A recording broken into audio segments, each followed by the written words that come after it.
Sebagai bapa terasa pening tak? Macam-macam datang. Tersalah pilih kena swasta, patut yang swasta kena bagi tahu terang-terang. Contoh, TVET swasta. Kan senang?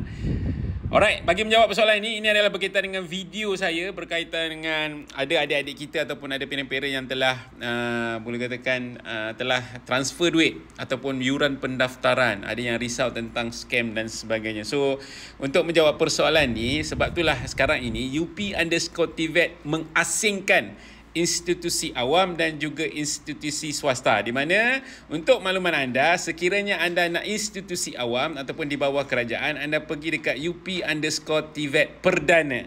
Sekiranya anda nak kolej-kolej swasta, anda nak tahu kolej itu kolej swasta, anda boleh pergi dekat UP_TVET Flexi.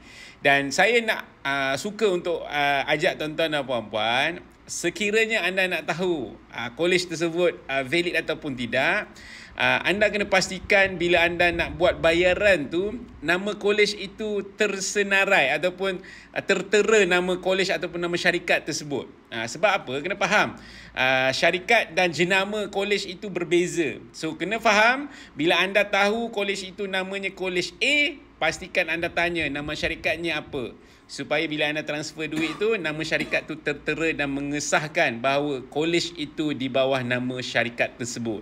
So, tuan-tuan puan, kongsikan video ini kepada adik-adik kita dan parent-parent yang kat luar sana. Sekejap lagi tuan-tuan puan, join live saya untuk saya kongsikan berkaitan bagaimana tuan-tuan dan puan-puan untuk nak memastikan sebelum tuan-tuan puan buat pendaftaran, buat bayaran pendaftaran, bagaimana nak tahu kolej tersebut diiktiraf ataupun tidak. So, join live saya sekejap lagi tuan-puan. Dan kalau anda jumpa video ini, pastikan anda komen dekat ruangan komen pengalaman anda untuk bayaran yuran pendaftaran mana-mana kolej swasta.